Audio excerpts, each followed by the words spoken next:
What if I told you that there was a G.I. Joe that was part of the very first mission for Marvel Comics, G.I. Joe A Real American Hero issue 1, but no one on the team knew? Let's talk about the mysterious Shooter. Thanks for watching JLS Comics. If you liked the video, hit the thumbs up and subscribe. I upload videos just like this every single week. Alright, let's jump into our story. Shooter's been around since the beginning of G.I. Joe, although, like any good sniper, Shooter remained in the shadows. In the very first issue of G.I. Joe A Real American Hero, a computer readout displayed the original roster. One of them was right next to Snake Eyes and was partially obstructed by a hand. This was a Shooter. Shooter was named after Marvel Comics editor-in-chief Jim Shooter, one of the Marvel Comics team, along with guys like Larry Hama, Jim Galton, and Tom DeFalco, who were instrumental in bringing G.I. Joe to life. So the new book had Larry Hama writing, Herb Trimpe on pencils, Bob McLeod inking, Glynis Wein coloring, Jim Novak lettering, with Tom DeFalco as the editor, as appointed by Big Jim Shooter himself. Well, as the story's been told, Herb Trimpe didn't like the balancing and the layout of the panel with the computer readout because it didn't look symmetrical to him.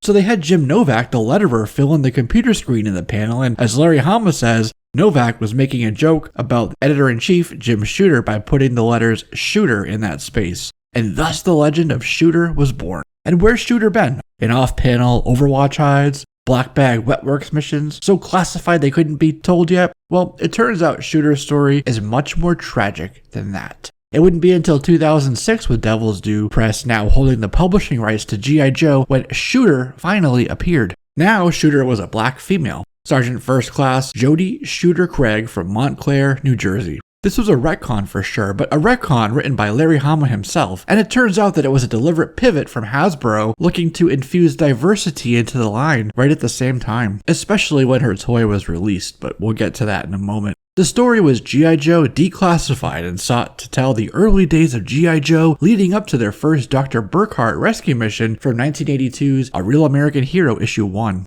In Declassified, Flash and Steeler were driving a truck into the chaplain's motor pool at Fort Wadsworth in New Jersey, and as short fuse raised the garage door, two curious chaplains peered in. And that is when we meet Sergeant Jodie Craig, who stepped in and scolded them, telling them to back off and go polish some cruets. After she left, the Joes started talking about her. SFC Craig, they noted, is a cadre NCO at the chaplain's assistant school. Her uniform was adorned with Combat Infantryman's badge, which is interesting for a chaplain's assistant, along with an expert rifleman's badge and a row of ribbons which included a Purple Heart, a Bronze Star, and an Air Medal. From that we can ascertain that her 11 Bravo MOS qualified her for the U.S. Army sniper course at Fort Benning, where she honed her concealment skills, her ability to stalk, to observe with the eyes, an M49 observation telescope, M3A scope, and M19 or M22 binoculars. She learned how to calculate wind and estimate range, and she practiced shooting in a variety of environmental conditions and with M110, M2010, and M107 rifles, and also while working with a spotter, and so much more.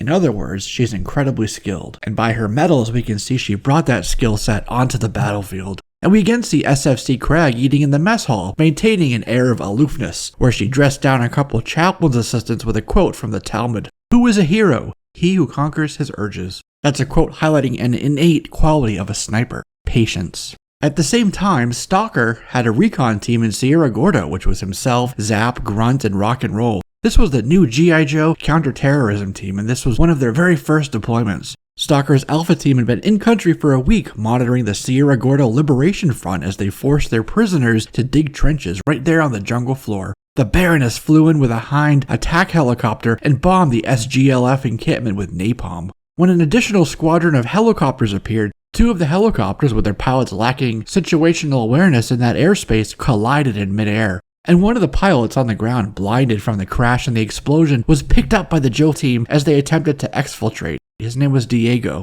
and Stalker wanted to save him. After General Austin expressed his worry about security with the extraction of Stalker's Alpha team because of all the hostiles bearing down on them from all directions, Sparks activated Shooter. So Shooter walked out onto a dark tarmac at McGuire Air Force Base to meet up with Captain Armbruster, Ace, who was doing his pre-flight checks on his Sky Striker. Shooter took the Rio seat as the jet took off into the night, and Ace landed the jet at Leeward Point Field in Guantanamo Bay, Cuba, with Shooter still eerily and mysteriously silent. Shooter then linked up with Wild Bill, and meanwhile, Stalker's team was now trapped. The SGLF troops had amassed in the jungle between them and their designated LZ that was their extraction point, so they were unable to make it there. And as the sun peered over the horizon in the early dawn hours of Central America, Shooter took off her flight helmet and oxygen mask, and there, awash in the orange glow of the rising sun, Shooter is revealed to be SFC Jodie Craig. As Wild Bill approached the AO, Jodie donned her boonie hat, ghillie suit, camo paint, and double-checked her M14 sniper rifle.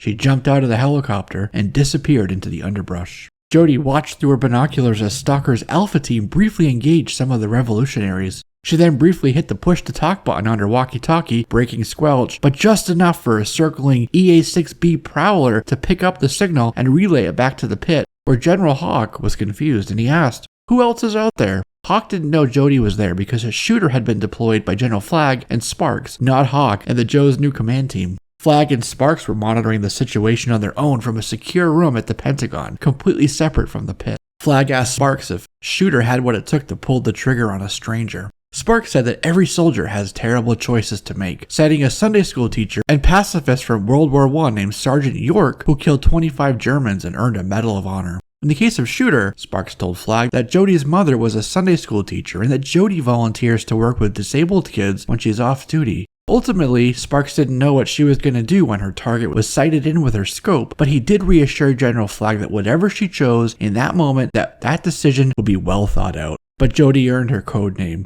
From her high, Jodie shot her rifle out of one hostile's hands and then shot out the radio on another's back. This allowed a Blackhawk to touch down in the grass at the LZ, and Stalker's team was able to jump on, but as the Blackhawk dusted off, a single shot rang out from the tree line. Jodie's one shot killed Diego, the revolutionary that Stalker had dragged out of the bush to save. The helo took off as Diego fell and disappeared beneath the thick jungle canopy. Jodie hitched a ride with some locals to Rio Lindo, and as she rode into Rio Lindo, her actions weighed heavily on her mind and her heart. But she did it. Mission accomplished. In Rio Lindo, a CIA helicopter picked her up, completely separate from the rest of the Joe team. And this was her role, a failsafe, a hidden hand to success, a way to ensure the mission would be accomplished. Next, Shooter was sent to the island where Cobra had held Dr. Adele Burkhart, which was that very first mission from the first issue. And this was right after the G.I. Joe team, the original 13, were activated for this rescue operation. Again, Jodie's hidden hand ensured their success.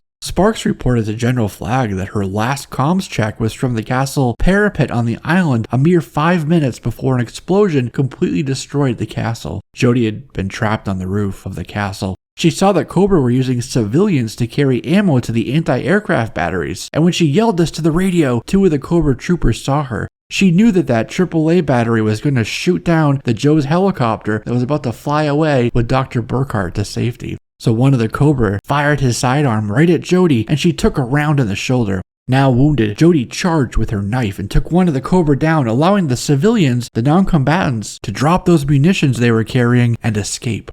The second Cobra trooper fired 3 shots right into Jodie's back, and Shooter went down, just as the castle blew up.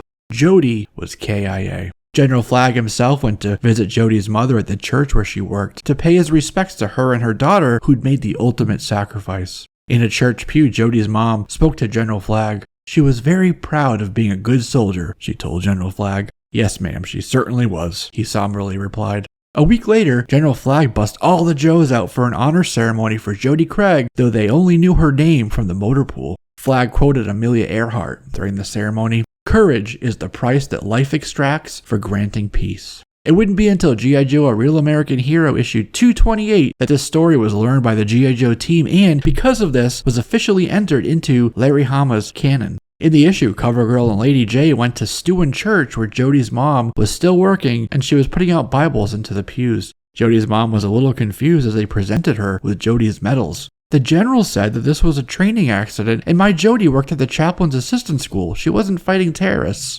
And then she asked, "Did my Jodie kill people?" Lady J told her that the mission details remained classified, but that Jodie performed her duties with exceptional valor, that she saved numerous non-combatants, and that the success of their mission hinged on Jodie's direct actions. And CoverGirl chimed in, "Ma'am, she gave her life to save 12 of her comrades." Miss Craig said that was such a costly gift, but CoverGirl reassured her that they appreciated it and it will never be forgotten. A white male shooter showed up in the IDW-era Transformers G.I. Joe miniseries by Tom Scioli and John Barber in 2014, but this shooter was also killed, gunned down along with Zap and Short Fuse by Cobra Commander, who was climbing into one of the Baroness's rattlers. Jodie also appeared in the G.I. Joe Collectors Club official magazine by Fun Publications in October of 2016. And Jodie's first and only action figure appeared that same year, 2016, as part of the 50th anniversary set along with Outback and Falcon. This figure of Jodie is clad in all black and comes with a Barrett 50 cal sniper rifle, the powerful M107, that you can break down and pack into the included briefcase,